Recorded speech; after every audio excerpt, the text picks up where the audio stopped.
Greetings, everyone. Welcome to Catalyst Energies. My name is Dee. Thank you for joining me. I am so grateful that you are here. Welcome to the Starseed Ministry. It is June 26, 2023. Welcome back, everyone. Of course, if you're new here, welcome. Thanking you for spending some time with us today. Boy, we have a lot to talk about on Monday. This is a special Solstice transmission as well. I was promising content for the seasonal forecast. We just had our June solstice about a week ago. We had a new moon in Gemini. We are coming off of and still within a first quarter moon phase, and Mars is in a square to Uranus right now. So I am going to, of course, offer you the reading that I did this morning, as we always do in the Starseed Ministry, kind of ground ourselves energetically for the week and really pull it together so we can face the week with some conscious awareness. But I'm also going to go over the seasonal forecast for the solstice and just give some basic themes. And right now, especially as the moon is in Libra, we are looking at the turning of the year, or the solar year, with a solstice, right? We're at either peak or valley of sunlight and exposure to sunlight, the amount of time we get with sunlight. So not only are we looking at the quarterly change of the season and what's going to be going on thematically throughout the next 4 months, the first quarter moon being in Libra is much more of a microcosmic or personalized, preview in a lot of ways of what the entire season may feel like. We had a first quarter moon, like I said, with the Libra moon in a square to Cancer, and the season is truly marked by the sun coming from 0 degrees Cancer in the zodiac, which is Western astrology, tropical astrology, and then to the September equinox, which the sun will be entering the zodiac sign of Libra. So even just over the last couple of days, especially in the last 2 days, with the moon in Libra coming into a square with the sun and then making the rest of its transits through the sign of Libra, we're kind of getting a sneak preview, or maybe not as much of a sneak preview, I would say, not with all of this Mars square Uranus tower stuff going on right now. But the more aware and the more conscious we are of these possibilities that are presented astrologically, then we can start brainstorming creative solutions to things that are pretty obvious problems that are happening at the personal level, the spiritual level, the mental and emotional health level. I'm going to share something with you, and hopefully y'all will share it in the live chat or in the comment section if you feel so called to share your own experiences over the last week. Because not only did we have the solstice, we had a new moon in Gemini.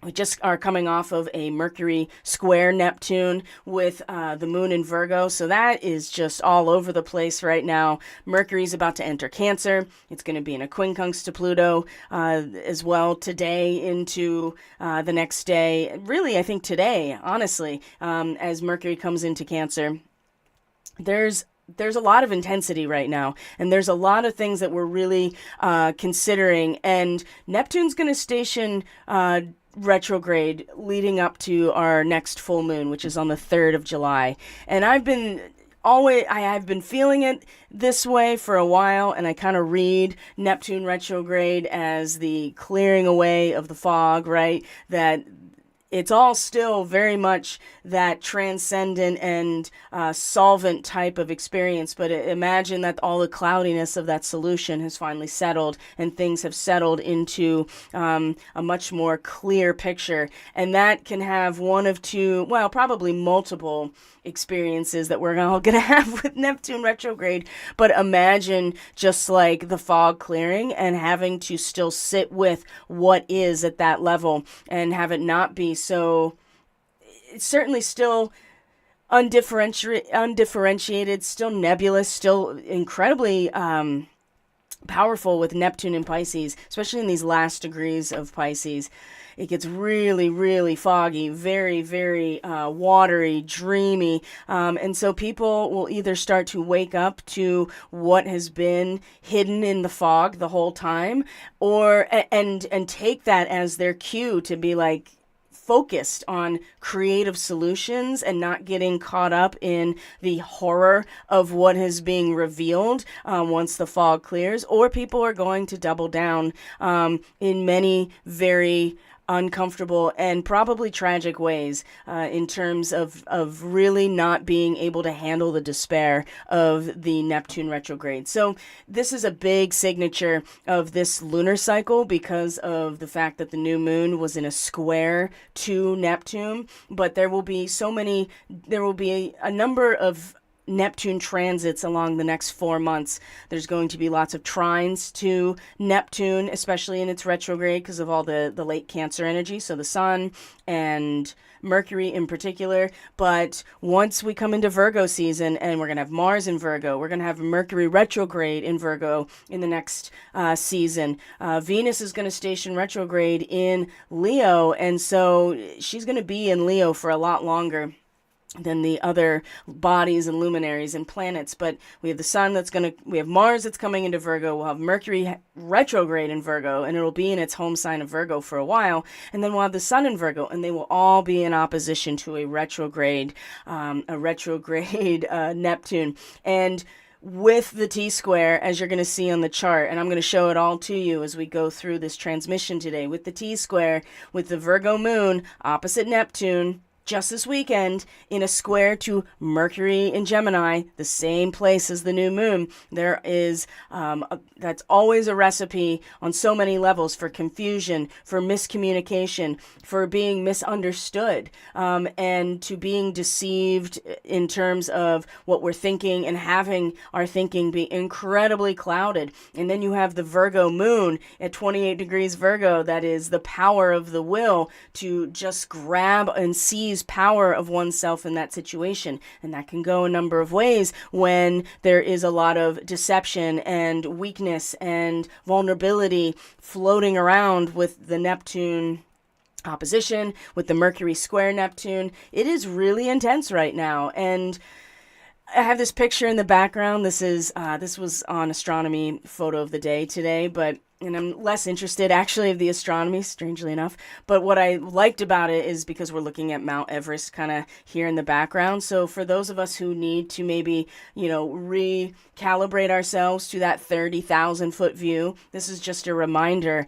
that there are intense things happening. And with Mars in a square to Uranus, the squares to Uranus are going to be happening all season, right? Because Venus in her retrograde in Leo is going to square Uranus 3 separate times between now and the equinox, as far as I can tell. So what's going on with Mars in a square to Uranus, which is there's so many risks that you shouldn't be taking right now that could be very dangerous, but the potential for creative breakthrough through the projection of our identity and our ego, which is a big part of Mars right now, especially in Leo. There's the potential for some real creative breakthrough is immense, but there's also the overlay of a first quarter moon that has even more of a struggle on top of it in terms of personal crisis.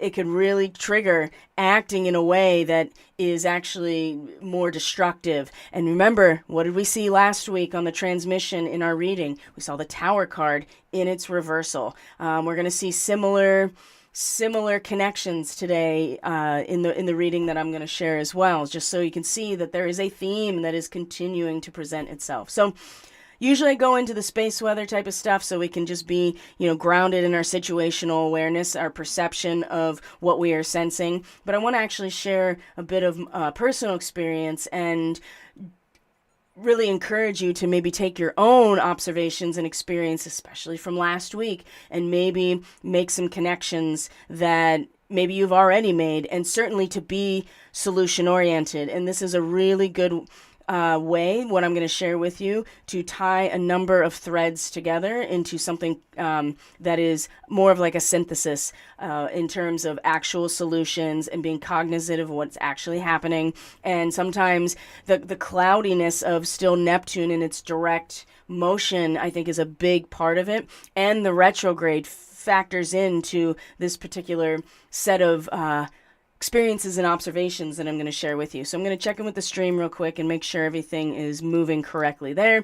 VZ says, good morning. VZ, I'm going to bring you up during some of my situational awareness sharing, because the work that you did really helped me put these pieces together, and I really have to credit you for that. Mama Wolf Memory says, good morning, my dears. So good to see you on here. Tinfoil Hatter says, thanks for the free advice, for what it's worth. It's not free advice. It is my offering and my service, because I am directed by the Great Spirit to be here and offer what I have. So, and Brother Matthew says, good morning. Oh, God morning, D. Oh, it's so good to see you here, and good to see you, Tinfoil Hatter. Brother Matthew, thank you for stopping by and making your presence known for our roll call. Namaste to you, Tinfoil Hatter. Appreciate all of the comments and the conversation, and let's get it rolling. And Stephanie, I do see you. I acknowledged you in the chat, but thank you for being here. Let's get on with it, shall we? So, the first thing I would like to share, like I said, my own situational awareness. So last week, and I'm going to put these flyers up because I am running a business, and part of running a business is a promotion of what you have to offer, right? And so I'm still going to be offering these 2 services that are discounted right now. Of course, you can book anything at any time, including distance energy work, readings. I do one-on-one consults, that are billable hours if you just want to get counseling on something or guidance on a particular issue. I have a very strong background in, social work and being a therapist and a counselor. So not to say like, oh, you should book me to be your personal counselor. But I'm just saying that I do have the background, and so I do offer that as a consult and a billable hours consult. So you don't have to necessarily talk exclusively astrology. It can be something that we are problem solving. So again, creative solutions is the theme here as we go through not only this week, and like I said, just in the last 2 days, the Libra moon coming into square with the Cancer sun is that microcosm of how the next couple of months are really going to, I wouldn't say how they're going to go, but the potentials, the possibilities, the energetic template that's going to be presented is all something that we each have our own free will action involved with. So, anyway, the solstice forecast, I'm going to leave it open till the full moon. The Starseed astrology sales, I'm going to leave open till the full moon, which is on the 3rd. So, last week, I started to have a number of symptoms that seemed to come out of nowhere. Now, nothing in terms of my personal structure, other than starting a new set of work responsibilities, which is nothing new to me. It's doing body work with people, which I have way more experience and professional experience with than what I'm doing even now. So that's very plug and play for me, right back into that environment that I'm very familiar with, working one-on-one with people, doing body work, introducing them to their own bodies again, and helping them see that the keys to their own health and wellness are really within them, right? And so that's part of the relationship when you are a practitioner of any type of health and wellness modality, right? So that's the only real change, but that's not enough of a change to elicit what I started experiencing last week. So I started carb loading like just crazy, right? I could not be satiated enough. It was just constant, and it was growing. And then I noticed that I was so fatigued, and I was sleeping so much that was disproportionate to what I was experiencing in terms of a workload, and really fog-brained. So I was trying to do my readings and to prepare for them, and when I tried to, it was just next to impossible. Like I just could not be coherent and articulate things, and my brain was just all over the place. And I was like, I don't know what is going on, but something has changed and is happening. So it progressed. And then by the time I got to Friday, I started feeling physically, I woke up nauseous on Friday. I woke up very depressed, which I haven't really had to, I haven't dealt with that, my mental health in that level for a while. And believe me, there have been the deep darkness, and we all go back to it. We all have our cycles where we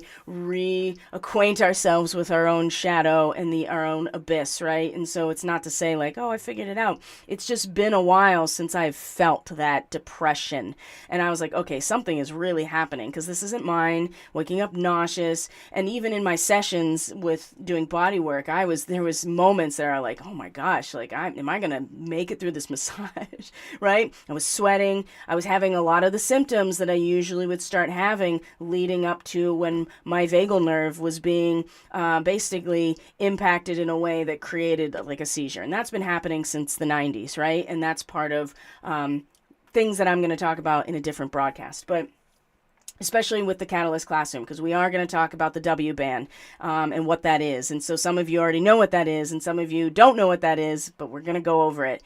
And that's what those situations. So I started feeling that. And so once I was finished with my client, I had my survival pack of crystals that I bring with me. And so I have shungite, I have the tourmaline, the black tourmaline, and then I bring citrine, and usually some variety of quartz, depending on what I'm using it for, a piece of copper for grounding. And then sometimes I just pick different things depending on the situation to add into it. So after the client left, I had about an hour of a break. So I laid down on the massage table, put the survival pack, which is just in this little muslin bag with my crystals, put it right on my lower gut, and then just did Reiki for like 45 minutes. And that really helped. I was able to, my symptoms started to abate in terms of the physical nausea, digestive stuff.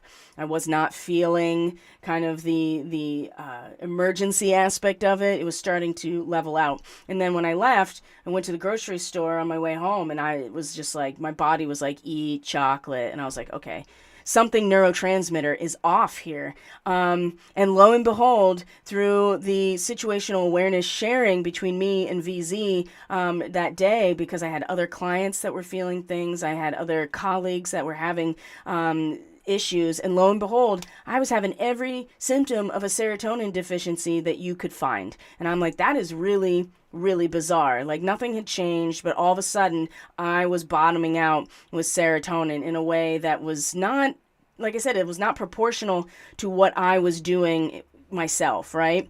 And so I would really encourage you, if you have been feeling, look up the symptoms, right? Like cross-reference them for yourself, and to do what you need to do in order to address something like that, because those are the types of things that can happen, and by influencing the biofield, right? So if the immune system and the endocrine system are being influenced by the electrical nature of our body, which our nervous system obviously is electrical, our heart is electrical pump, the biofield or the aura is a bioelectrical field, and so the endocrine system is just as easily impacted as those other systems by any type of technology or otherwise, right? Our own natural technology is us.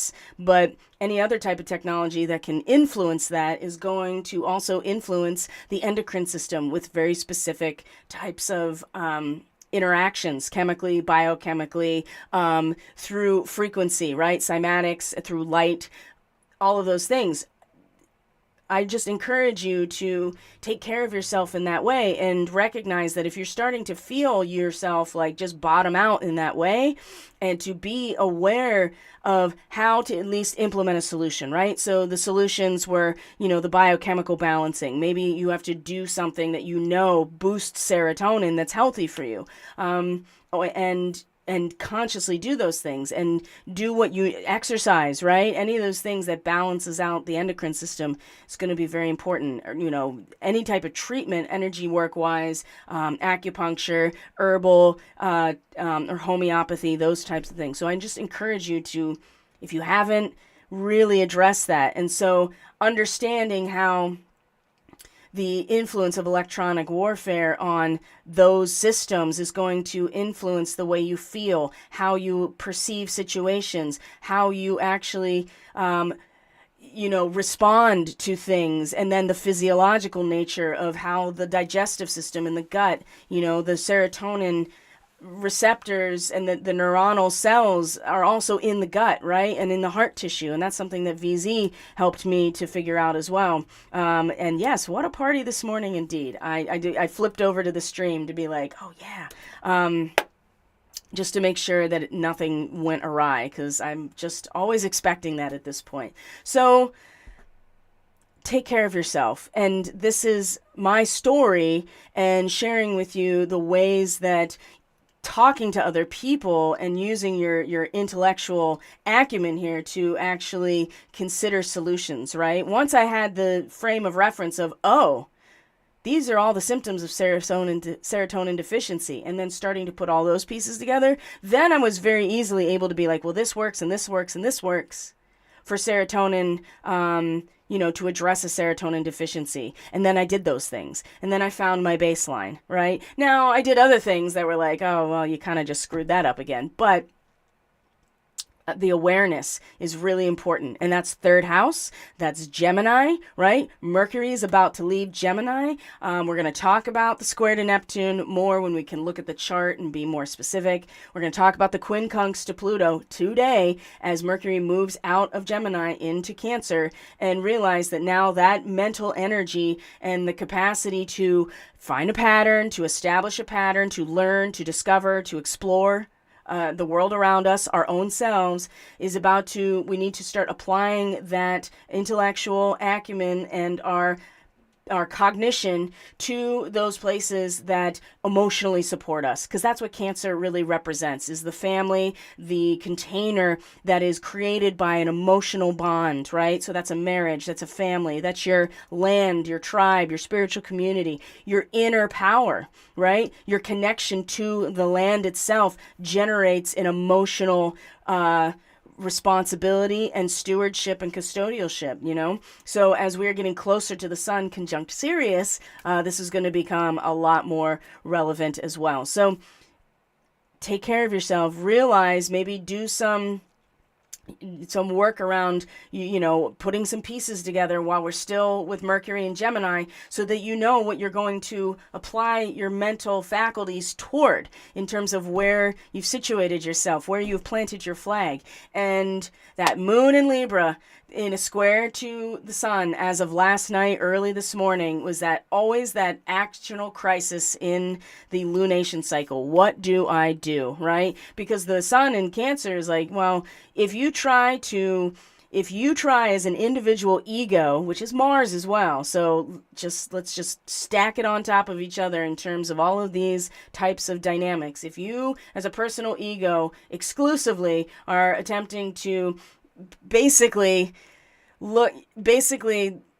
try to fight the oncoming train that is the collective will, you're going to get smashed, right? And if you recognize at least that you've kind of made the decision to be part of the collective will, and that's what the time of year of the sun coming into Cancer really, really means, is that you become identified with that root system, and that root system is planted somewhere, and that root system is the basis for the entire ecosystem that exists. Every plant's root system under the ground is an essential part of the health of the whole forest, right? And it's the same thing for us. And so we've made commitments to these types of structures, whether they're family or marriage or inner power or spiritual community, whatever it is. And now, what do we do when we start feeling that tension or that friction with what we may intuitively sense with the moon?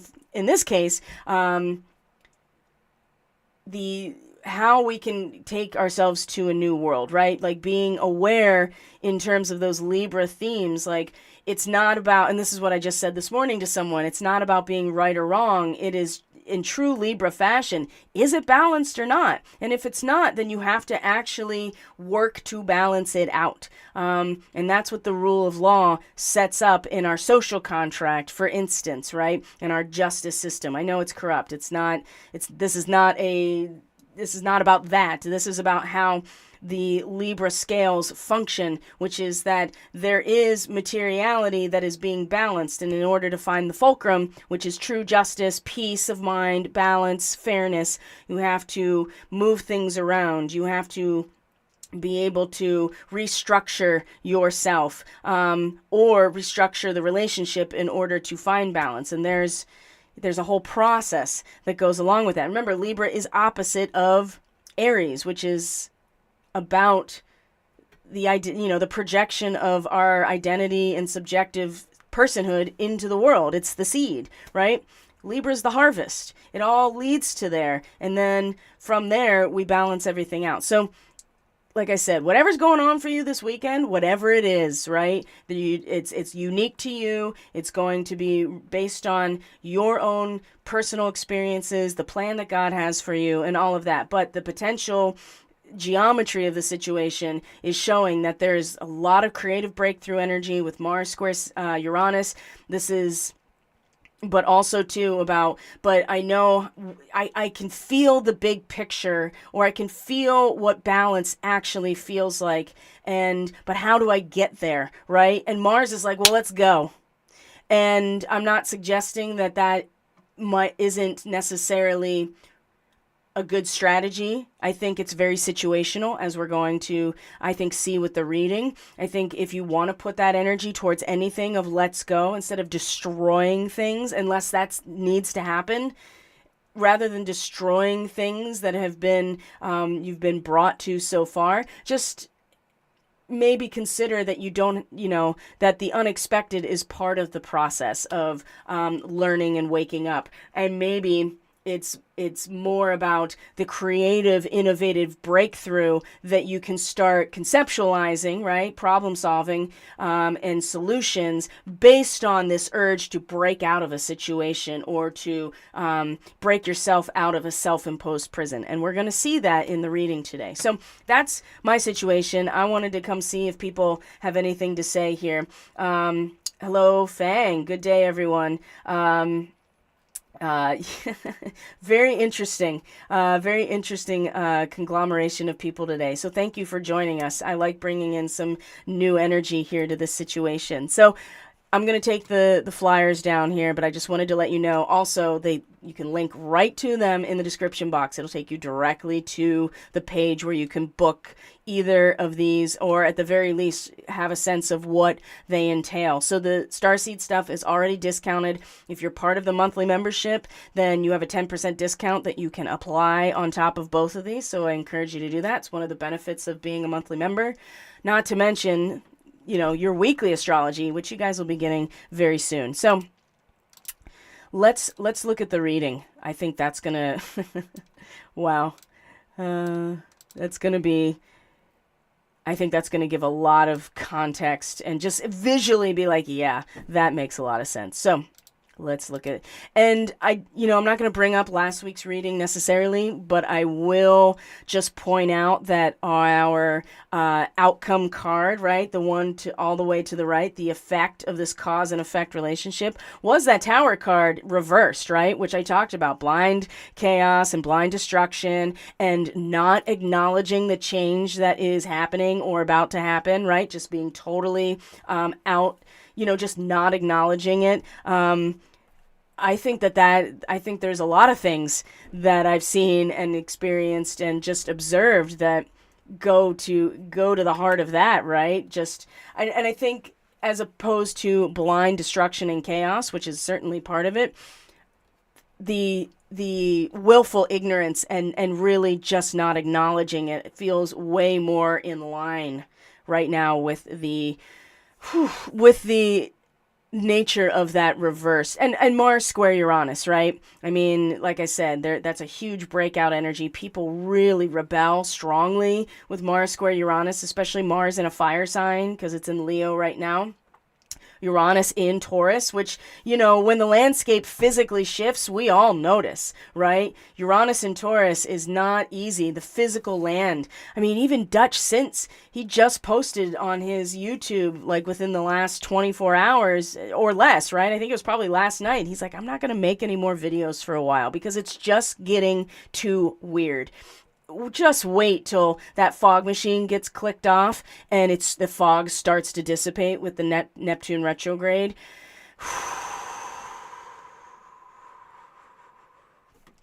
We'll get there.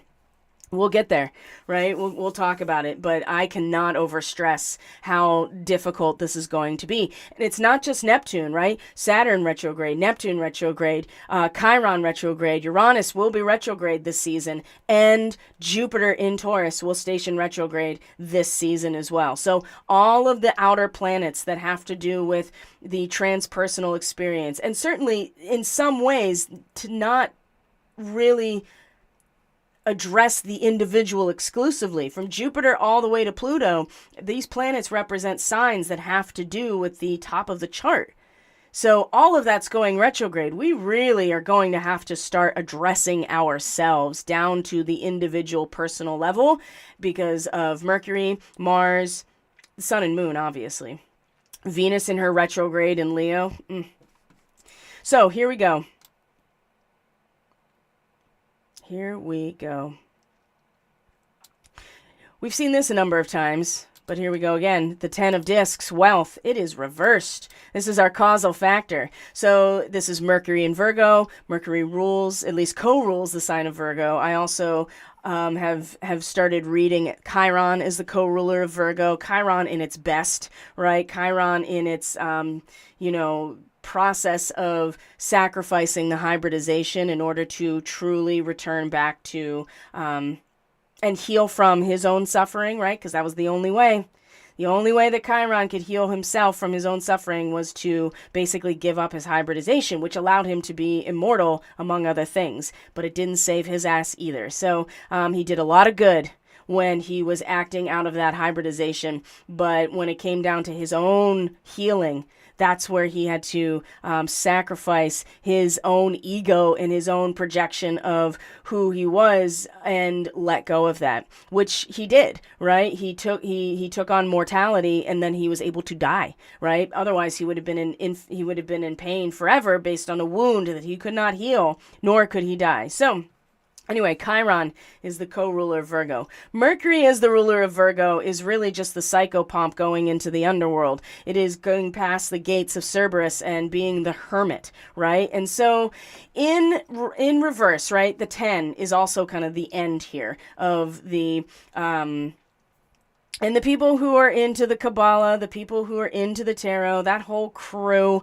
of the occult, right? They're really obsessed with the number 10, which I think is part of their own trap, honestly. But they do recognize that 10 is the end of a cycle and that it begins a whole new cycle. And Mercury as the ruler of Virgo, like I said, the psychopomp that has gone into the underworld now and is basically putting things where they belong, right? Taking the resources and analyzing them, taking the data and analyzing it, organizing things and putting them where they belong. It's very cognitive, but you are taking the material aspects of reality and organizing them in their most efficient way. So the end of the line for this is wealth. This is what this card represents. So in its reversal, it has a couple different meanings here that maybe some people can relate to. So this card ultimately is where the richest potentials unfold. We've reaped what we have sown. We have cultivated. We have harvested it. It has come in and we're, satisfied with it.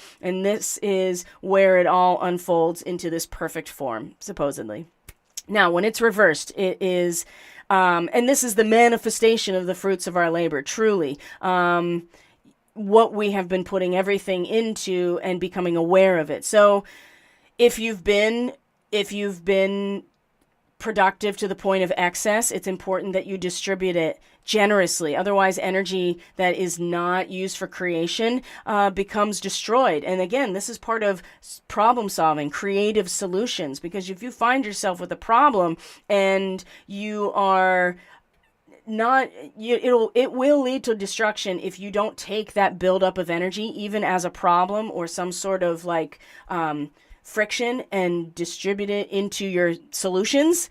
Make sure you distribute it, because otherwise it's going to, be that Tower card reversed and just blow up in your face. So Now, other things about this card in reversal. People can be fat and lazy, blinded by wealth, greedy for more. Like it's just a black hole. It's never ending. It's endless. So, but I'm not, and in some cases that's going to be the case when we have the devil as the outcome here. So that very well can be part of this reading, depending on who's looking at it and what their circumstances. If they find themselves, being greedy for more, just being like completely lazy but wanting more, then this could lead to the restriction that the devil card really represents, of being trapped in the strict materiality and not recognizing the infinite nature of our soul, that you just are trapped here. And I think that's what true Satanism is about, is the worship of the material aspect exclusively, and not and doing everything and approaching every issue with the understanding and belief that we are trapped in this cycle, right?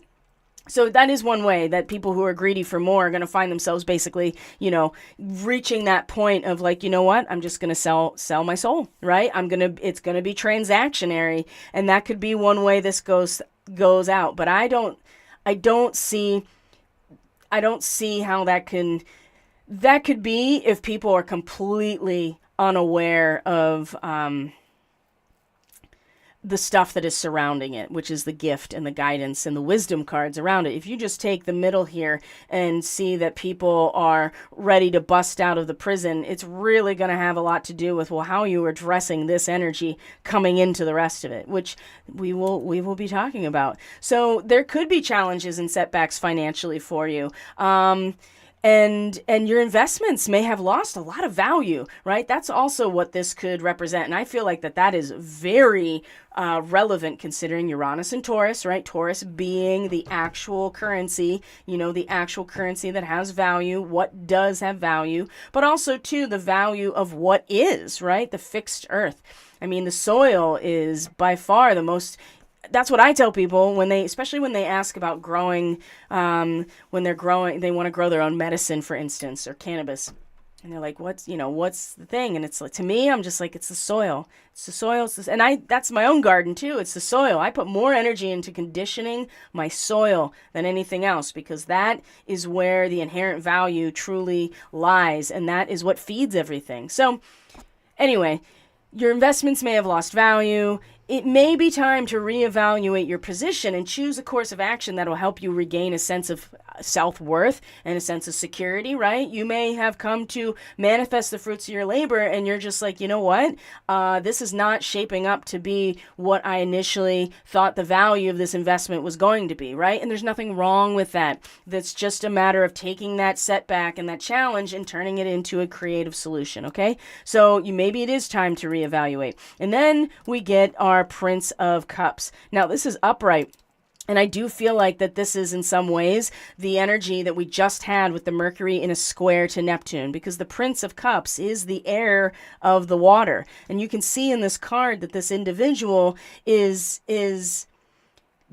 going in, right? He's on the bird. It's his chocobo. And the reason I'm saying that is because I've been watching Seth play Final Fantasy like all week, basically, because it just came out. And so for those of you familiar with Final Fantasy, and the characters of the chocobo, right? They're birds that you ride around. And so that was the first thing I thought of too.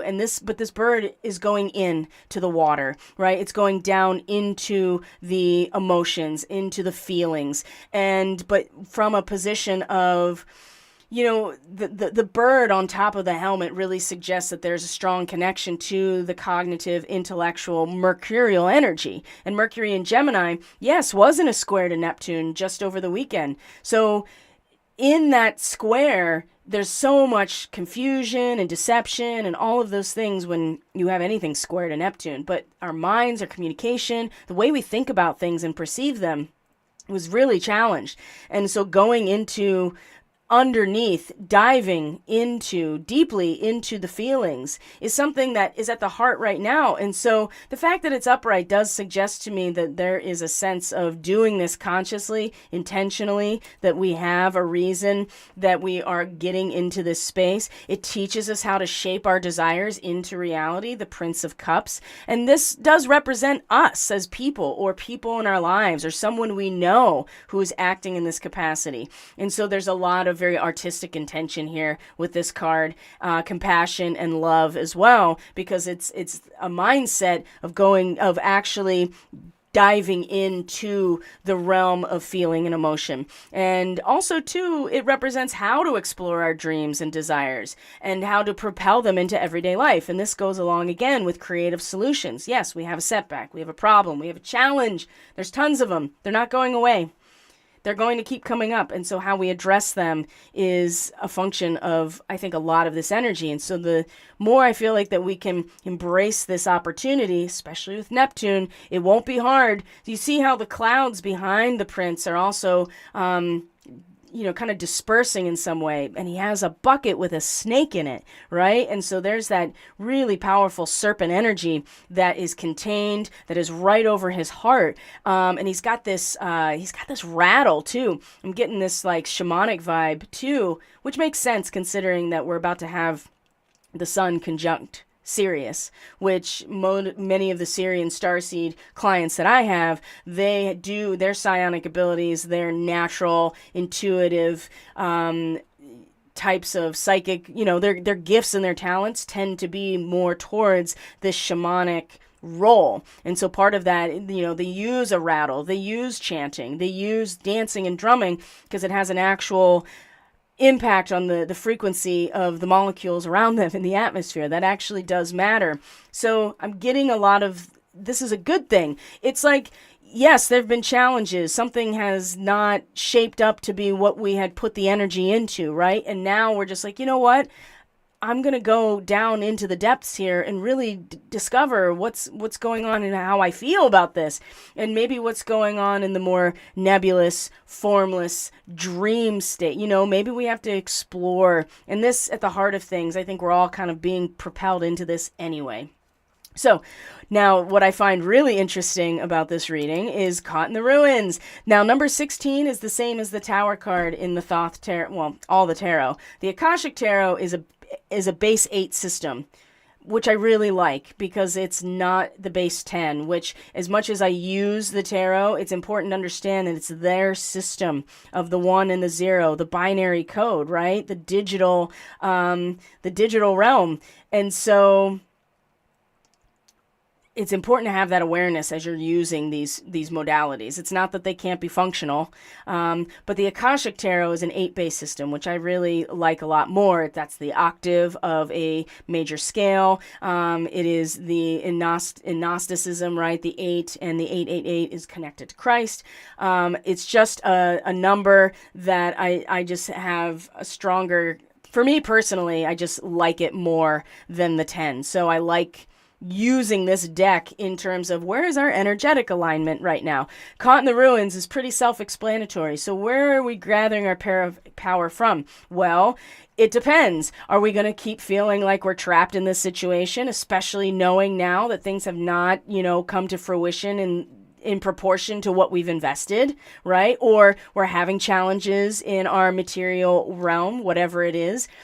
This is, are we ignoring the fact that we are capable of pulling ourselves out of this prison, kind of like that reverse tower was last week? This is a difficult situation. It's not to say that the situation isn't difficult. It is difficult, and it's trapping us. And we're going to see in the solstice part of this transmission, as we look in the months ahead, that there are definitive moments where this trap is going to be obvious, okay? So right now, how we address this in terms of where we're drawing our power from, these positions, these perspectives, this is going to matter going forward. So a hurtful or empty relationship, an unhappy job, a situation that, negative sabotaging belief systems, an addiction, all of these things, can relate to what is the prison. that we feel that we're trapped in. It's held us captives for some time, and it is in a lot of ways a prison. It's not so much like, oh, you just have to take your positive thoughts and, that's all your fault. But we have to, it's not always your fault, but we have to take the initiative to come up with creative solutions in the face of it, rather than either getting caught up in victim mode or victim blaming, right? I mean, geez, there's so much out there that masks itself, that is victim blaming, that's masking itself in some sort of like self-help, spiritual perspective. And I've come to realize that as well. So the courage and strength to change does lie within all of us. We have to be able to address these issues. And yeah, we may not be responsible for how we got in here, but we have to break the spell, so to speak. So if you do nothing, you perpetuate your attachment to this dark situation, and you are going to end up transactionally giving away your own soul with this devil card, right? And pride comes before the fall. And that phrase over all morning has been coming up with this particular card coming up in this reading. And the fact that pride is often recognized as Leo and the 5th house. And so we have Mars there, we have Venus there. And soon we're going to have Mercury and the Sun, the ruler of Leo, the Sun, coming in. And this whole Lionsgate, every year around the Lionsgate, something outrageous is staged. Okay? What was it last year? The Mar-a-Lago raid.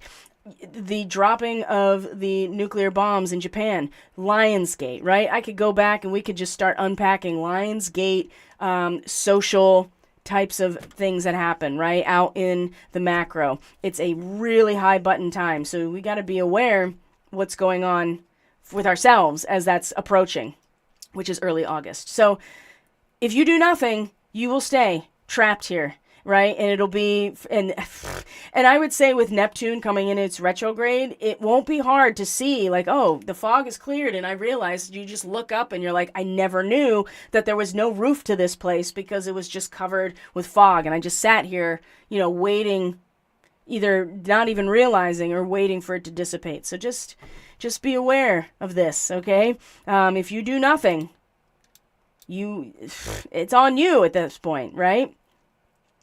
We're going to kind of get that awareness, that Neptune retrograde kind of like, okay, the fog is clearing now.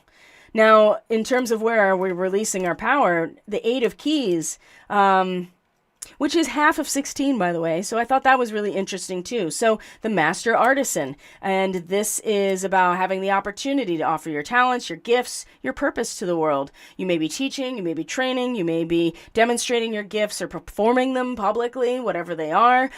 This has a lot to do, again, with how the squares from Leo over to Uranus and Taurus. This is going to come up many times, especially with Venus over the next couple of months. But this is a general kind of, the squares to Uranus from Leo are bringing this out. And it has a lot to do with, you're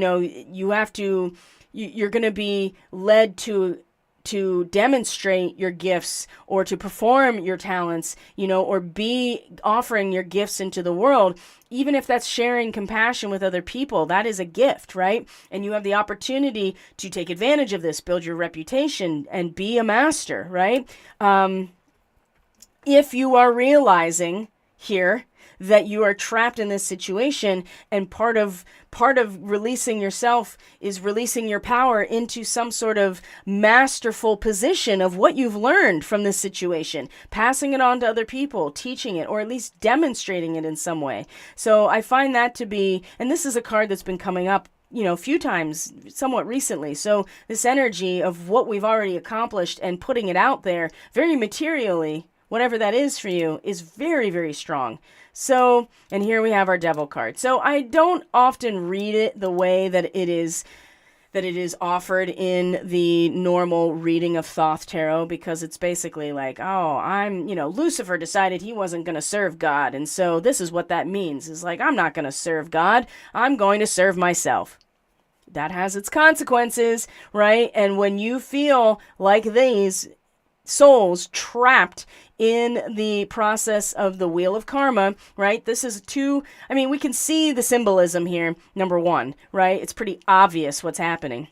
Number two, this goat has this shitty grin on his face, and he has a third eye open. So there is this, and the wings, the serpent, the sun, right? I mean, this has got all this like Ra and Isis energy in front of it. Like there is wisdom here about this process. Capricorn, which is what rules this card, the devil card, is the unfolding of the sacred geometry of God's plan, or God's kingdom, I should say, right? If you want to think about it that way. The Great Spirit has created everything, and in its unfolding, this is what Capricorn is. Cardinal Earth. It's unfolding. It's in action. There's momentum here. So the process of, coming into being, living a life, and then dying is all part of this. And if you feel trapped by this, yeah, you are going to have a hard time getting yourself out of the sense of being chained to it. And people make decisions based on this and not having a relationship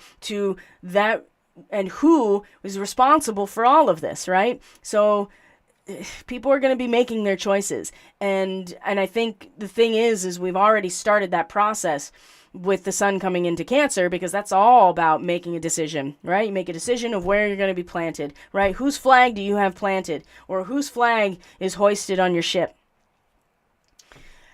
Now we're kind of starting to experience the consequence of that, right? What that feels like. But Mercury coming into Cancer today, and the quincunx to Pluto is going to be one. I think that's going to be where we decide, really, are we going to take ourselves out of this self-imposed prison? We may not be responsible fully for being put here in the first place. And I would argue that all of us are under, the control now of the wide body area network, right? This we didn't choose that for ourselves, but we do choose to come up with solutions to take ourselves out of a situation that is limiting us. So, but if you are coming at this 10 of discs in a way that is not with full awareness, not taking advantage of this quincunx with Pluto today, this is going to have the consequences, right? That's the thing about Capricorn and its ruler, which is Saturn. Right? There's restriction. There's no getting around the law of karma here. And Libra is all about the rule of law, right? That there's no way out of the scales balancing, right? They will find a balance or they will be imbalanced. So we can either choose to reconstruct ourselves or our relationships in order to achieve that balance, or we choose to live with it being unbalanced. That's up to each of us.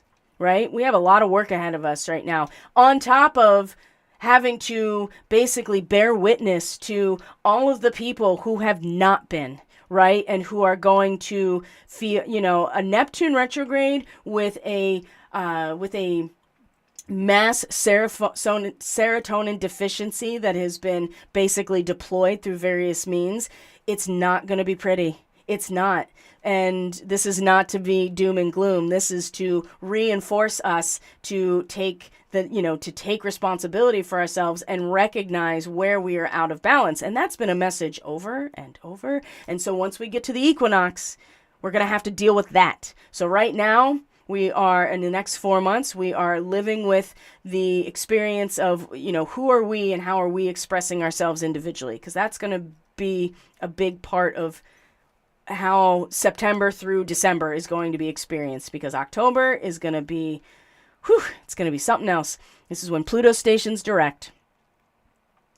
All right, so when we look at our guidance and our wisdom, which is always so on point, the cardinal, first of all, is a personal totem to my family. So I always enjoy when the cardinal comes out. But this is about how this, you have to get your spiritual pursuits and your material life into balance and in cohesion with each other, right? Coherence. They are not meant to be separate things. Oftentimes, though, that's how we live. And that's usually how you get caught up into transactional arrangements with the devil, right? Is when these are out of balance, right? When you are living them differently or as different realms. So it's easy to idealize what spiritual means, and your belief systems can become very rigid, because you're not allowing yourself to actually live, right? And so oftentimes when that's the case, you become very self-righteous. When you fall short of your own idealism, there's guilt and shame. I think we can all attest to that at some level.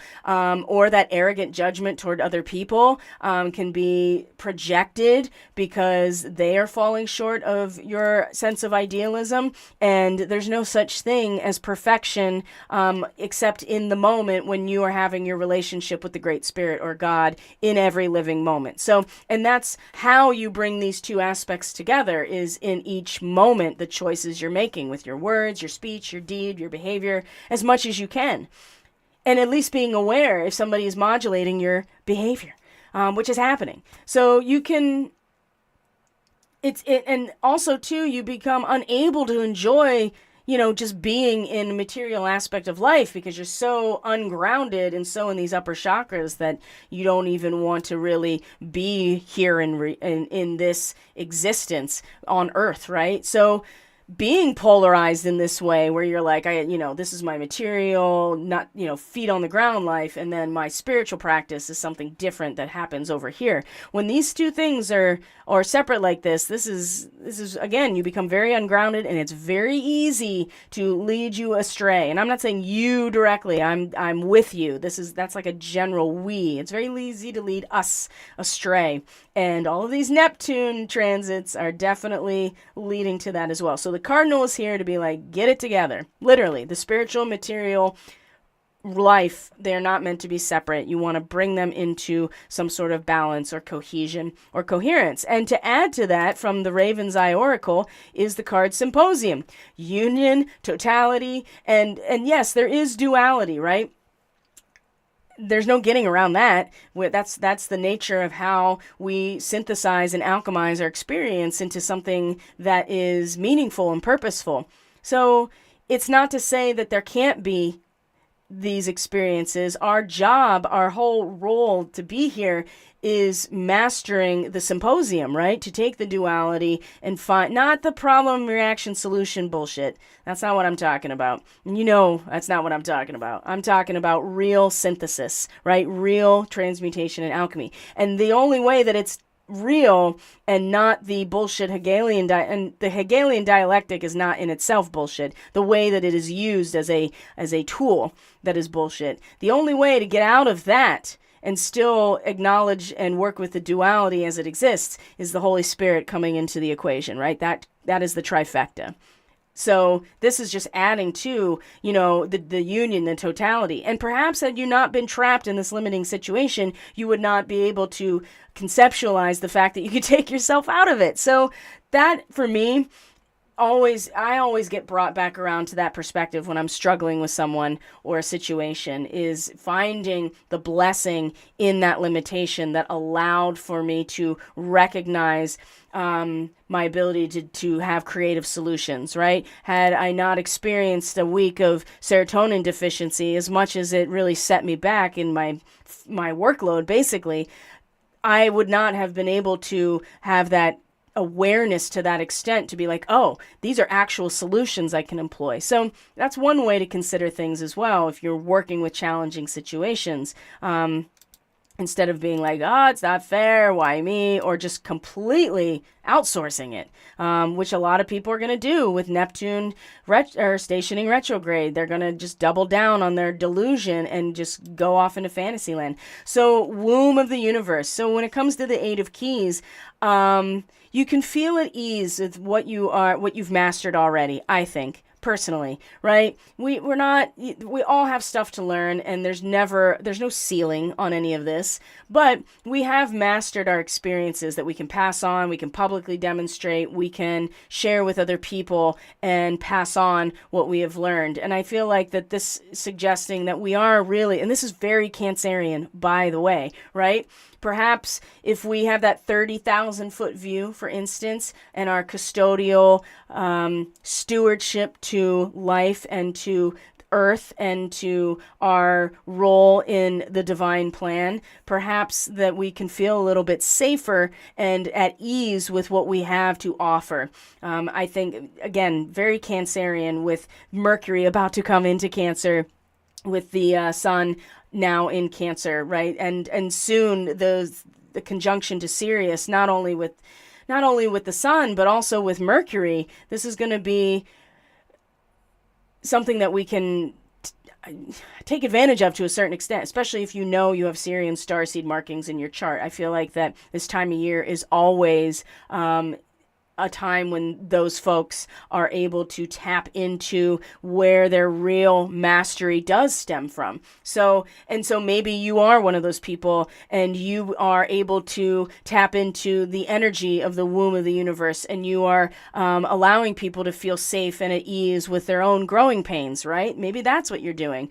Or you yourself are surrounded by the womb of the universe, by your relationship to God or the Great Spirit or Divine Source, and it allows you to face your problems head on, which is what the boar really represents. Face your problems head on with confidence and courage. And the confidence and courage can come from the recognition that so much has been learned that you can pass it on now, or demonstrate it in some way to pass on what you have mastered.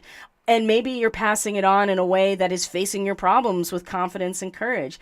And taking all of this into consideration, the Devil card doesn't have to be something evil. It can be that you get it, right? That you get the third eye open here with this, with the mountain goat, right? That there is a balance between your materiality and your spiritual essence, that you are not fooled into the materialism that leads you to thinking you're trapped, or that there is no relationship to God or the Great Spirit. So it doesn't, and you are free to choose. That's the thing about this card, is that we are actually free to choose. And that's the only real power that evil, Satan, whatever, the devil really has. It is transactional because it can't just take it, right? You have to freely give it up.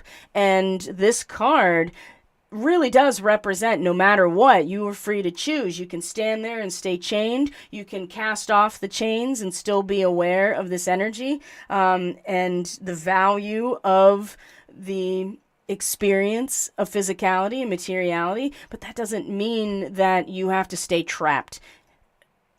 The thing about Mars in a square to Uranus, that it was exact this morning and is still very, very strong for the next couple of days, is that it impels you to break out and to rebel against authority. And that has a lot to do with this card as well, in terms of what the fallen angels in the Bible, they weren't having it, right? They were like, we're not going to kneel. But that comes with its natural consequence of the law of nature and the law of, God's law, essentially, or the rule of law. So that is applicable on so many levels.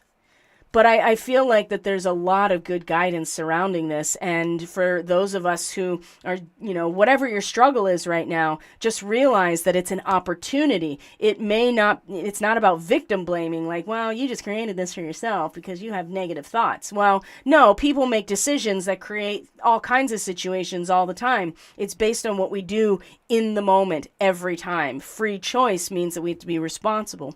And I think that, focusing on how we can make the most of these challenges and problems is going to be the best way moving forward. And this Prince of Cups is very compassionate and has a really good intention of bringing our dreams and our desires into, taking that formless realm of emotion and being able to eventually shape it into something very real. I like that. And I like that there's a lot of support around here and a lot of just, being real about it, bring these aspects together rather than fighting them. Because otherwise you're going to find yourself, we're free to choose no matter what. You just want to make sure that you're not choosing based on fear and lack. And that's very difficult to do when you are coming from a situation or a causal factor that's like, hey, you don't have as much as you thought,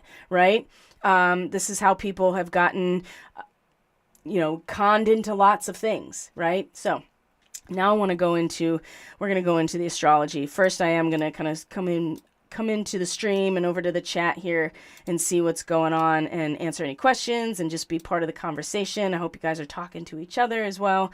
And let me find the window capture. There we go. So this is our chart for today, but we're going to look at the next couple of, let's see here. Oh, yeah. I typed out C the same as you did. Okay.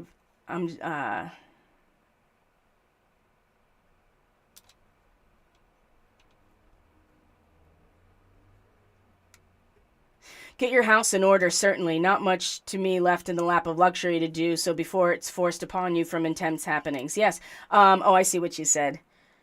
Yep, and VZ, I totally agree with you. Like circuits on or off. That's exactly how I look at it as well. It's the binary code. It's either on or it's off. And when you're in that position, you don't have the opportunity for synthesis, right? The Holy Spirit doesn't come into the experience.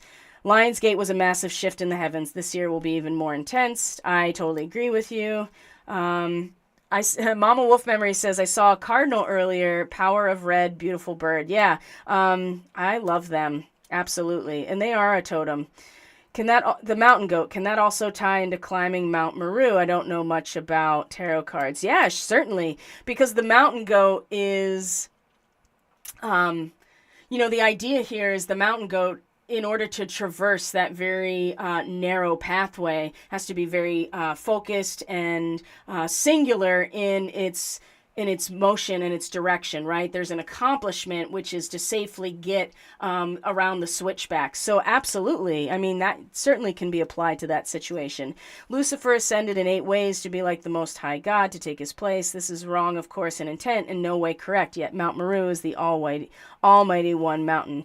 Can the energy be flipped on tarot cards? Yeah, usually the reversals is when the energy is flipped. Or are you asking, can you as an individual see the snapshot that is showcased by the tarot cards and flip that energy? That's really up to you, right? That's something that I'm just presenting in the reading, and most tarot readers, I don't really use it as a divination tool as much as here's a snapshot energetically of what is, and how you move beyond that is really the function of your own free choice in relation to what you are picking up on. So thank you for that question.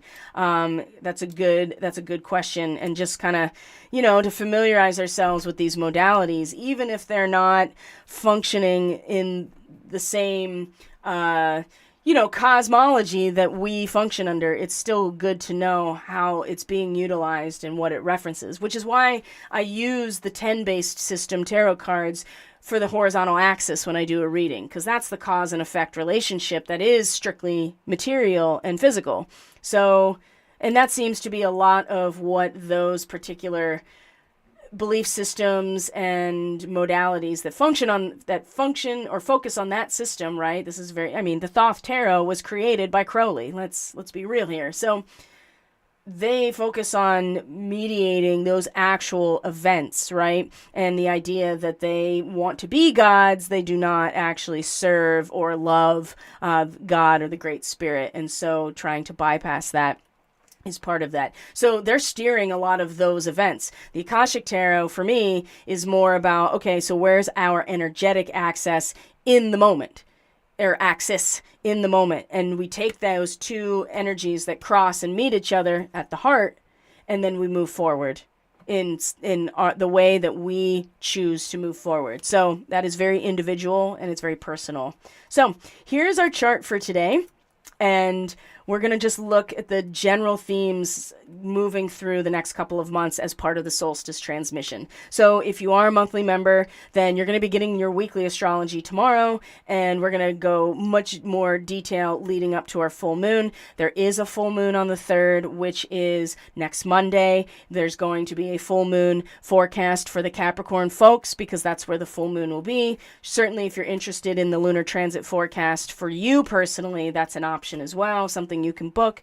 I'll put out more information about that later. I just want to get into the solstice. So one of the things that we're going to see during the next 4 months is, while I'm going to do kind of a month to month here so you can see the general theme. So we're using a Western or tropical astrology. We're using the Aries as the first house, just like it traditionally would be, and we're just kind of look at the general the general progressions here, right? Month to month, leading us up to the equinox, right? So we're looking at the soul, we're looking mostly at what the sun is doing, but you can see right now, as of today, noon Eastern Standard Time, you see Mars and Black Moon Lilith, the lunar apogee. They are conjunct. They are both in a square to Uranus right now, and that has significant breakout energy, as I've been talking about. In fact, Mars, a couple things about Mars square Uranus.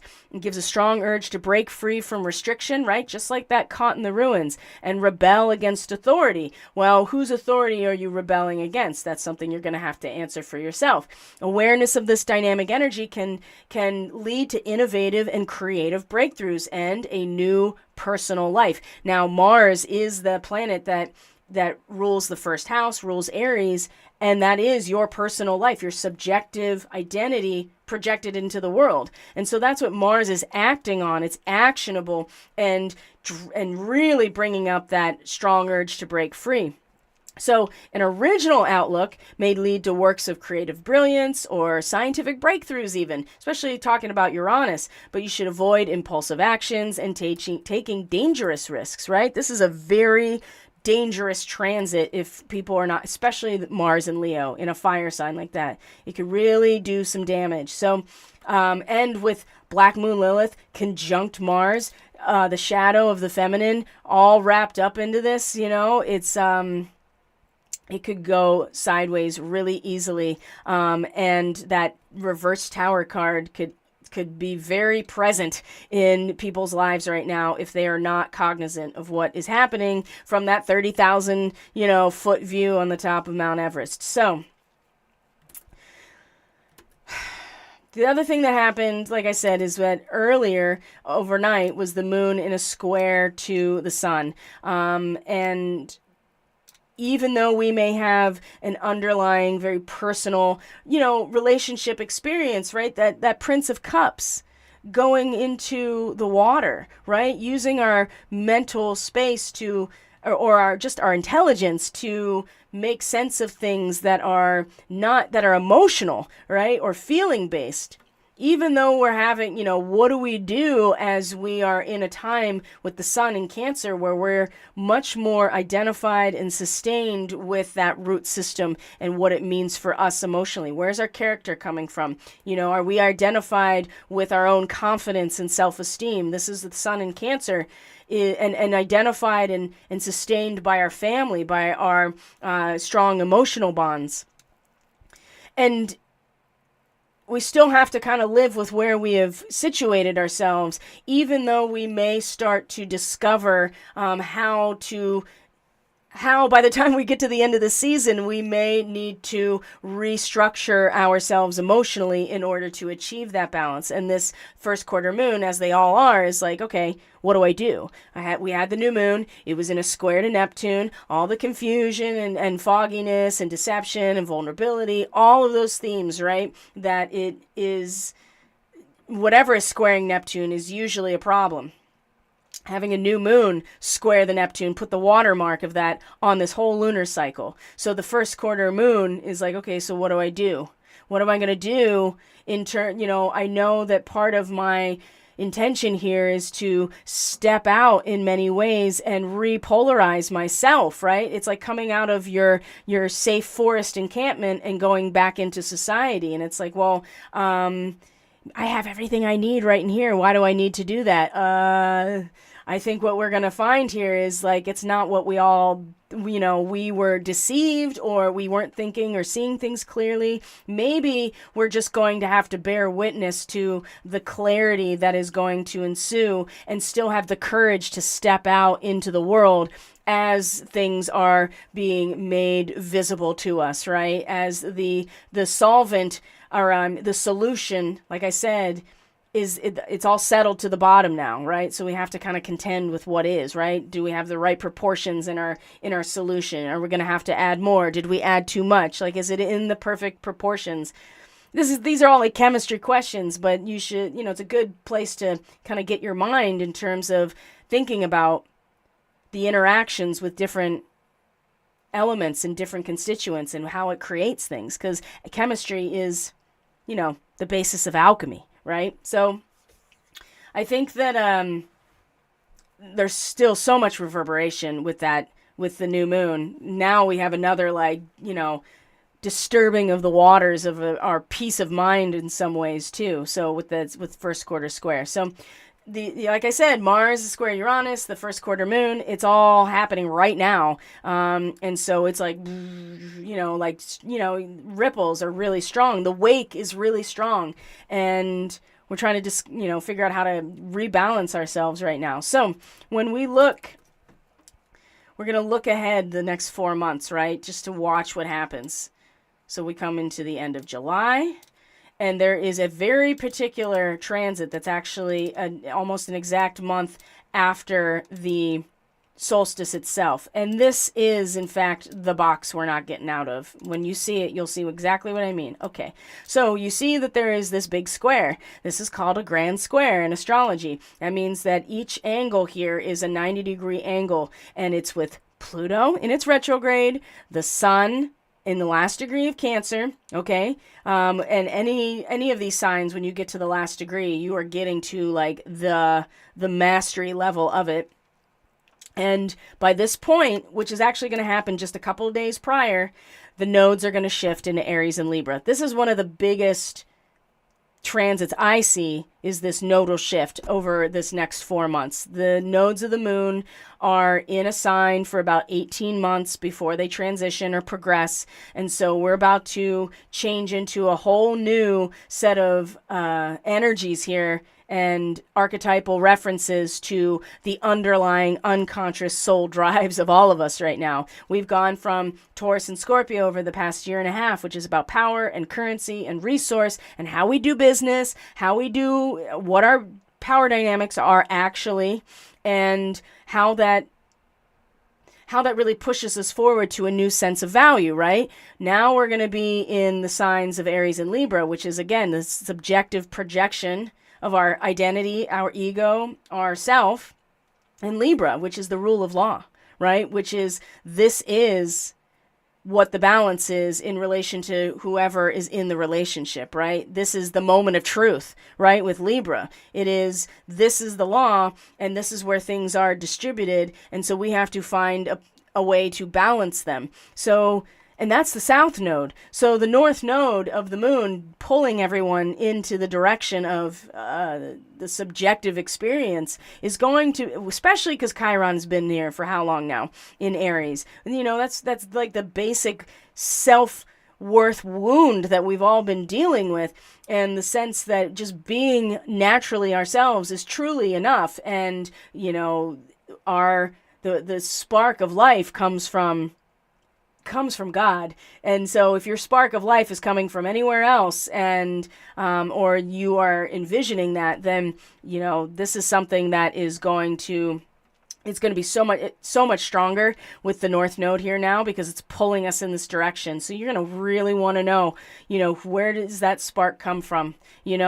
Be aware of it, because it also has a lot to do with where each of us have been truly committed, right? If we understand that the spark of divinity is coming right from the source, then when we make commitments to the establishment of our root system, which is the material manifestation of this, where we're rooted, then we know exactly where we belong. We understand where our energy is going, and we can consciously consolidate our own inner power because we understand that the root system is the physical manifestation of our soul, basically, our connection to God. That's the first relationship. Every other relationship and how we feel about it really should stem from there. If we don't feel that way, then maybe something is not as powerful or consolidated as we thought. So, this grand square with all of these aspects, with Pluto and the Sun in opposition to each other, which is always a power struggle on so many levels. And then the grand square having it be part of this, having the grand square being involved with the nodes of the moon, which is our unconscious soul drive, then this is a box we don't get out of. And that's the case in any astrology chart. If you have a grand square, the only way out is through, right? There's no breaking out of this. There's no resolving this. There is only the frustration of being trapped in a situation that you have got to figure out, not necessarily a way out of, but how you are going to grow from this type of restriction here. So when the sun is opposite Pluto, just in general, like I said, crisis with self-esteem, or an event or a relationship, there may be self-destructive character traits that antagonize these power struggles. You may be subjected to domination or jealousy, spying. That seems a sun opposite Pluto. Now remember, Pluto is retrograde, so it's more exposing what has already been destroyed in many ways. And the sun opposite of that in the last degree of Cancer, there may be a change that's forced upon you, and you may instigate it. In some cases, you probably want to be the agent instigating it, so it'll be less disruptive. So we know ahead of time that this is coming, right? In mid-July, as the sun is about to come into its home of Leo. So the aim here is to transform the better, but you have this nodal axis that is also causing a lot of restriction in this grand square that's like, you know what?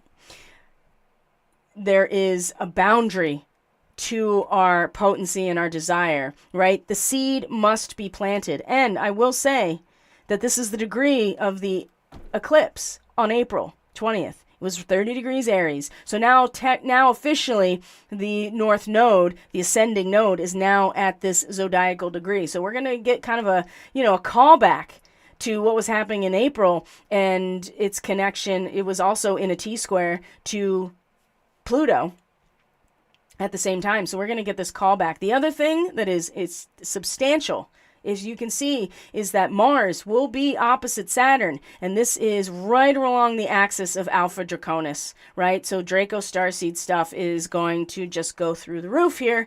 And also to Saturn in its retrograde is getting very close to exact conjunction again with Cygnus. So that'll come up later as we get closer into these areas of time. But Mars opposite Saturn, this is also a very difficult transit, right? It brings frustration and disappointment and anger. Now you can see now how easily someone can get pulled into making decisions that really are just reinforcing being trapped because they don't realize that they can get out of it because they're frustrated, they're disappointed, that we're caught in this box of the grand square and the sun opposite Pluto.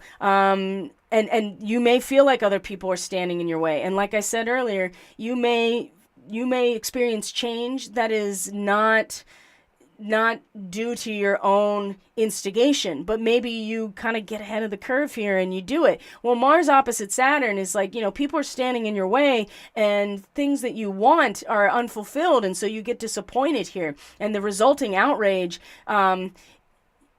is challenging to express. Anything opposite Saturn just is so much restriction, and therefore a lot of patience, a lot of self-discipline mid-July. You may feel weak or inadequate or unattractive, and remember, Saturn is retrograde, so it's already deliberating quite a bit on how it's going to come to judgment. Did you hear the call, right? Did you respond to God's summons at this point? that's Saturn in its retrograde is an opportunity to really acknowledge for ourselves if that's going to be our judgment, right? Did we actually heed the call? And there's so much work we can do in the meantime, because Saturn's not going to come out of its shadow till February of 2024. So we have some time to really, we can either sit here and bite our nails, or we can take advantage of these time periods and actually do something creative in terms of solutions. So personal attacks as well. Mars opposite Saturn, there can be personal attacks. The best thing you can do with an energy like this is to control that release of energy through some sort of sustained effort, right? Self-discipline, patience, steely determination. So this is happening along the axis of Draco at the same time as this grand square, as the sun's about to come into Leo. The other thing is that Venus is about to station retrograde also around this time. Mercury is in Leo, and will move into Virgo before it stations retrograde. But the other thing to notice too is that by this point, obviously Neptune will be well into its retrograde. So, and this is around the time we just had a Cancer new moon, like it's just a couple of days prior. So this is a time period to really look out for, and to recognize that if you are prepared for it. And I think one of the best preparations, to be perfectly honest, if we go back a day from here, is that the Sun and Neptune will be in a trine with each other. And Neptune is retrograde, so things will be clearer. And when you have these trines, yes, it increases your sensitivity to the environment. You become more empathic for other people. You gain a more profound and much broader understanding of your place in the world here. And I think that if you are able to set goals to manifest hopes and dreams for the future at this point, then whatever challenges that we're all about to experience at the same time, right? The 20th, the 21st of July, which is, 3 weeks from now, basically the next lunar cycle, there is a lot of potential here. And again, you see the Prince of Cups, right? Right now, mentally being able to dive into this place to really get a sense of what's going on in our dreams, in our hopes and wishes, right? In that place of feeling. And a Sun trine Neptune, we have a little bit clearer of a vision now, and we can set goals to manifest those hopes and dreams for the future. And it allows for a strong faith and strong morals, and we can stay true to our spiritual ideals if we already have that faith and those strong morals already set up. So, and you don't have to sacrifice that much. The thing about right now with when the moon was in Virgo and it was opposite Neptune and had that T-square to Mercury. And if you don't know what that is, it's basically there's an opposition, and then those two opposing planets or bodies each are in a square, and so it creates a T-square. I think that had people, that really led to just seizing your own willpower in that moment to be able to control yourself in a situation where it just felt like you couldn't really communicate or you were being misunderstood.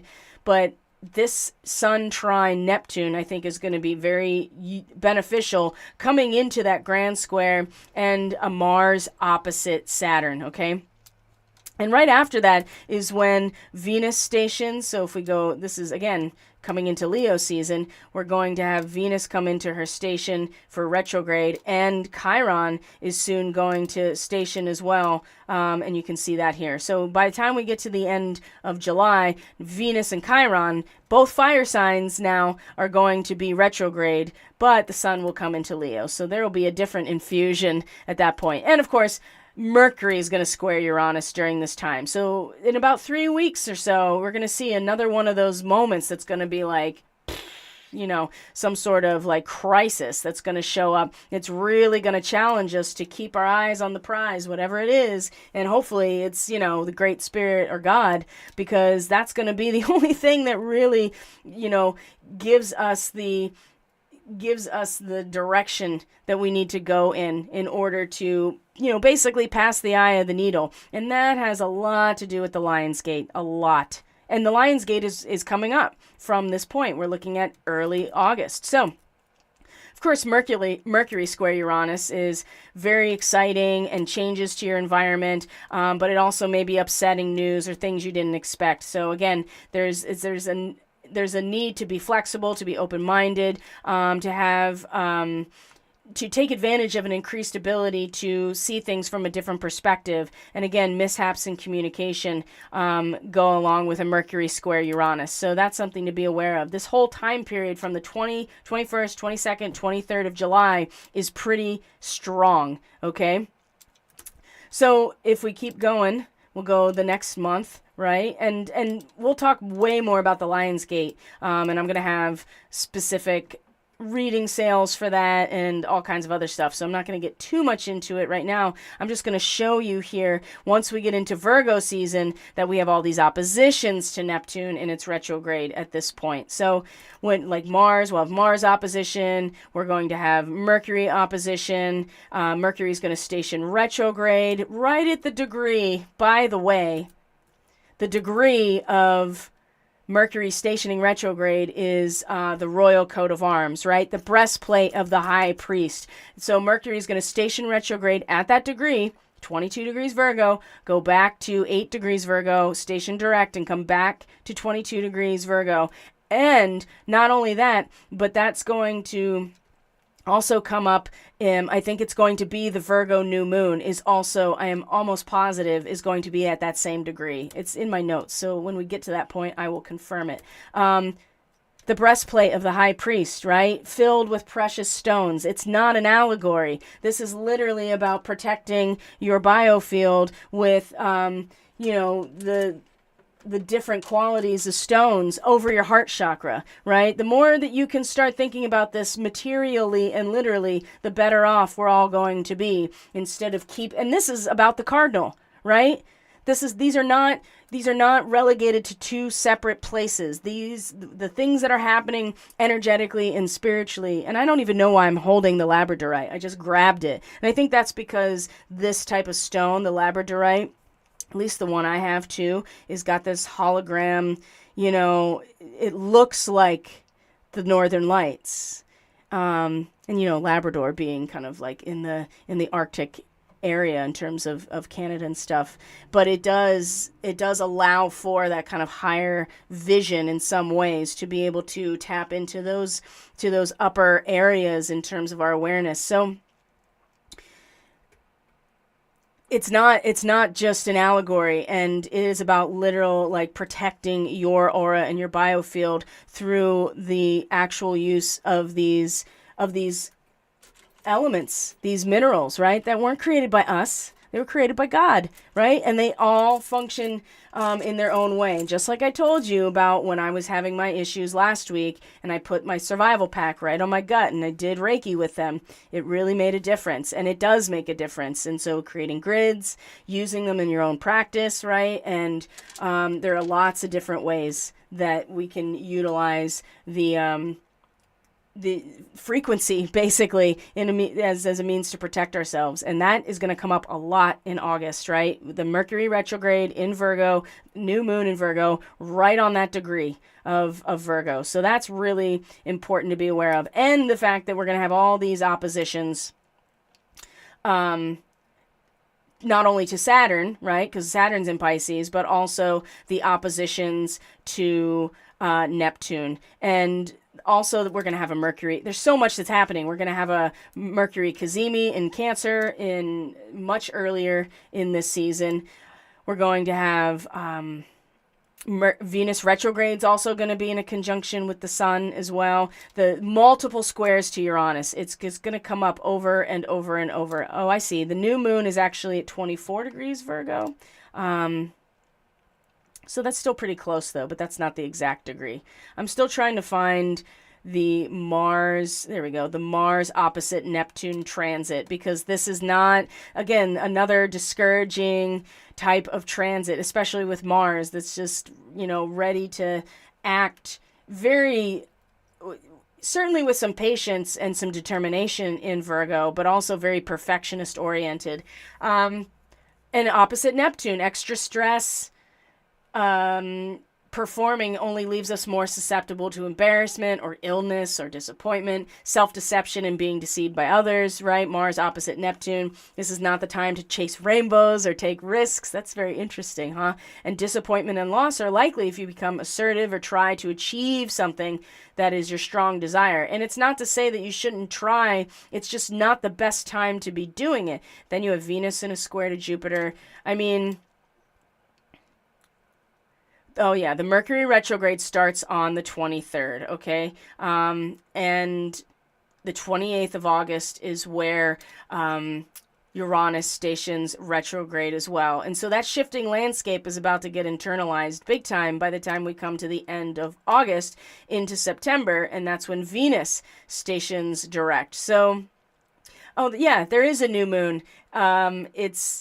The new moon is on the 14th of September, and it is at 22 degrees of Virgo. So, and that's also around the time that Mercury stations direct at 8 degrees of Virgo. So,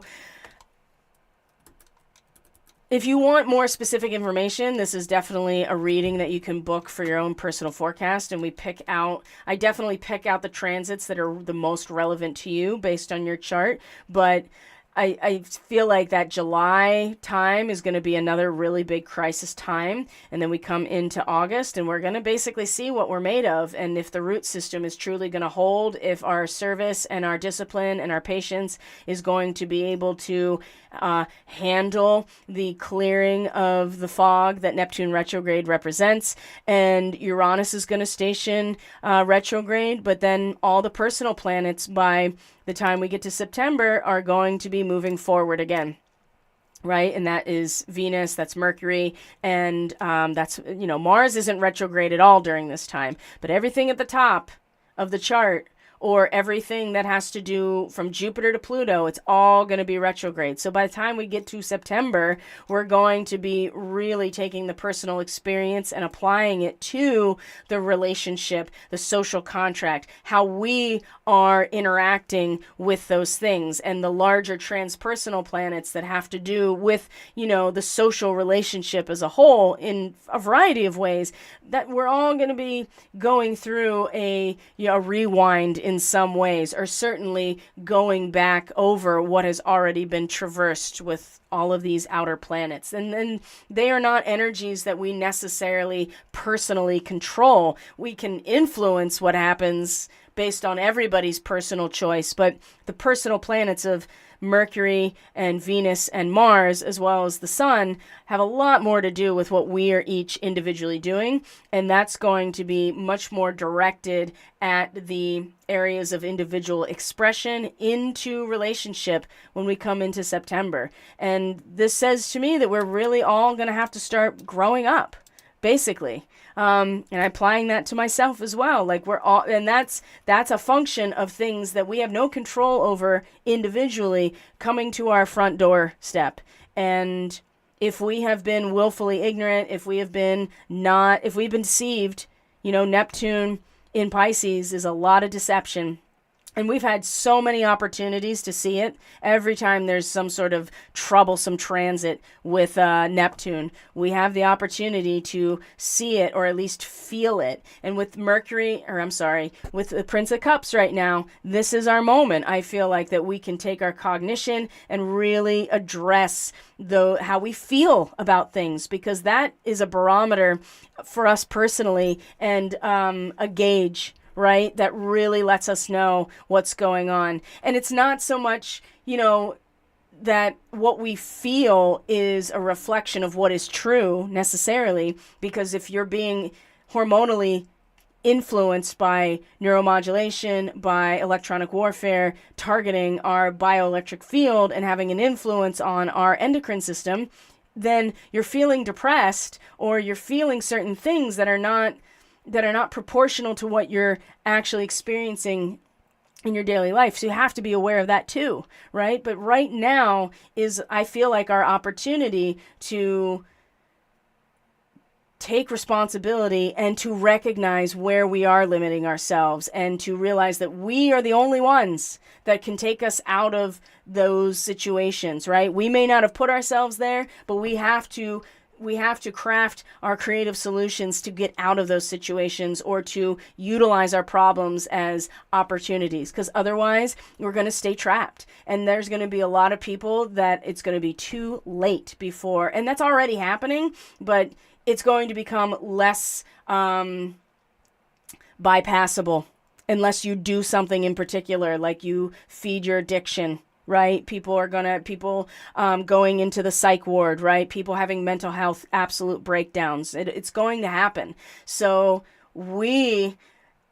I think people who are here need to be aware of this enough so that we can address our own lives, and just like Fang said, get your house in order. That really does feel like a lot of what the next 4 months is really about. And many of us have been attempting to do so, but there are things that have had to transpire along the way in order to show us exactly where it's not in order. So it's a huge challenge, and I know that it is, because we're all going through it right now. So I'm going to leave it there for today. I hope that you got what you needed from this transmission. Thank you for being here. I really appreciate all of you very much. I'm going to check in with the stream real quick and see if there's any questions or anything else that I can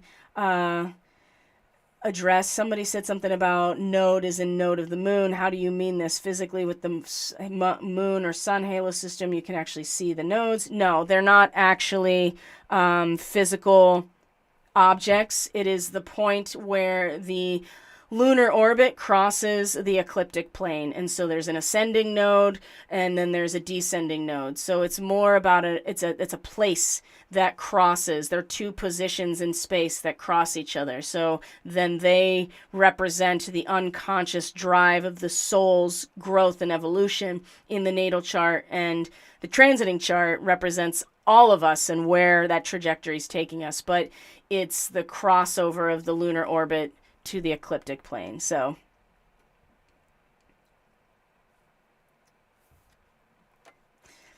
well, I also, yes, it is in the natal chart. It's in the progress chart. It's the entire basis of the draconic chart. And then the transiting chart right now shows the nodal axis currently and how it's affecting all of us. So anyone who is born right now will have that nodal axis be in their natal chart, and have those groups of people will have that soul trajectory or that unconscious drive in that particular direction from the south node to the north node. But we're all feeling it in our own way, and knowing where the signs are in your own natal chart will show you the area of life that it's most relevant to. So thank you everyone for being here. I really appreciate all of you very much. Let me know if I can do anything for you. My email is in the description box. You're welcome to book the Solstice or any of the Starseed readings, or you can just go to my website and browse around the services tab and see what's going on there and what speaks to you. So take care of yourselves, truly, guys. I'll see you on Monday. I think I am going to broadcast on Monday, even though it's the 3rd. It'll be our full moon. It seems appropriate to do so. So I thank you very much for being here. I truly appreciate all of you very much, and I'll see you on the flip side, everyone. Take care of yourselves. Bye.